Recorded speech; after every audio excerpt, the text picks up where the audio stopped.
Шымкент қаласы білім басқармасына қарасты нөмірі 71 Қарауылбек Қазиев бөбекжай бақшасы 1989 жылы өзінің жұмысын бастады.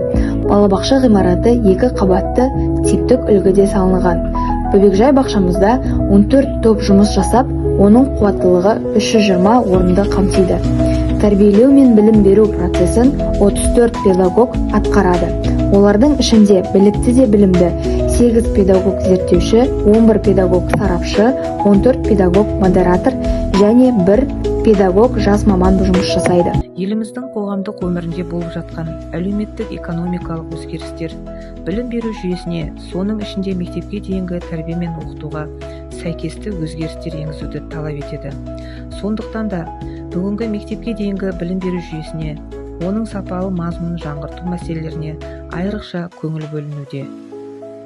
Білім беру мазмұнын жаңарту мен жаңғыртудың маңызды құралдарының бірі мектепке дейінгі ұйымдарда жүріп жатқан инновациялық үдерістер болып табылады. Заманауи мектепке дейінгі ұйым бұл дамуға ұмтылған, жаңа мүмкіндіктерді іздеген, баланың, жанұяның, қоғамның сұраныстарын қанағаттандыруға қажетті жағдайларды жасайтын, педагогтердің шығармашылық және кәсіби жұмыстарын жағдаймен қамтамасыз ететін, заманауи талаптарға жауап беретін күрделі ағза. Демек, осы мектепке дейінгі ұйымның жұмысын жандандыруда инновациялық технологиялар мен әдістердің маңызы өте жоғары.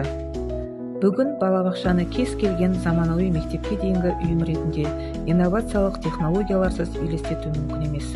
Ал енді осы инновациялық технологияларды мектепке дейінгі ұйымның жұмысына жүйелі түрде талапқа сай енгізуді ұйымдастыру балабақшаны басқару жұмысына тікелей байланысты. Қазіргі таңда біздің мемлекетімізде мектепке дейінгі тәрбиелеу мен оқытуды дамыту бойынша жүйелі шаралар кешені іске асырылуда. Қазақстан Республикасы үкіметінің 2021 жылғы 15 наурыздағы мектепке дейінгі тәрбиелеу мен оқытуды дамыту моделін бекіту туралы қаулысын басшылыққа алып жұмыс жасап келеміз.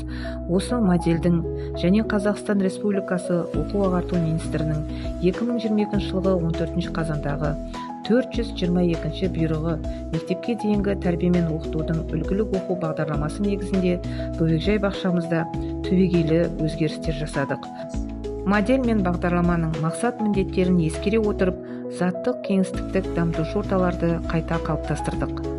Мектепке дейінгі ұйымда баланы толыққанды дамыту, қимыл белсенділігіне жағдай жасау, пайдалы және құнарлы тамақтандыру, жағымды қарым-қатынас орнату және дамытушы ортаны ұйымдастыру арқылы қамтамасыз етілетін баланың физикалық, психологиялық, әлеуметтік, эмоционалдық денсаулығы мен қауіпсіздігін қалыптастыру болып табылады.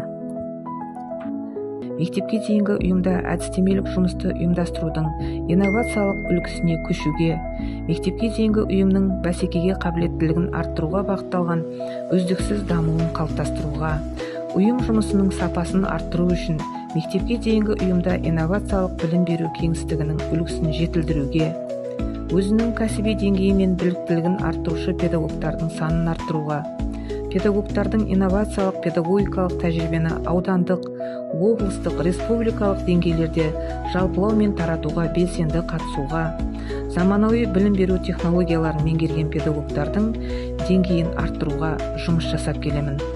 Бүлдіршіндер біздің болашағымыз. Тәрбие тал бесіктен басталады. Сондықтан да әрбір мектепке дейінгі ұйымның тәрбиешісі мен педагогтары аянбай еңбек етуге әзір тұру керек деп ойлаймын. Мектепке дейінгі ұйым педагогтерінің біліктілігін, тәжірибесін және кәсіби дамуын шыңдау мақсатында бөбекжай бақшамызда ауқымды іс-шаралар ұйымдастырылып, оң нәтижесін беріп келеді. Атап айтқанда, бөбекжай бақшамызда 2023 жылғы 27 сәуірде Шымкент қаласы білім басқармасының мектепке дейінгі дамыту орталығы, степ-бай-степ қоғамдық қоры және педагог мектепке дейінгі тәрбие әдістемелік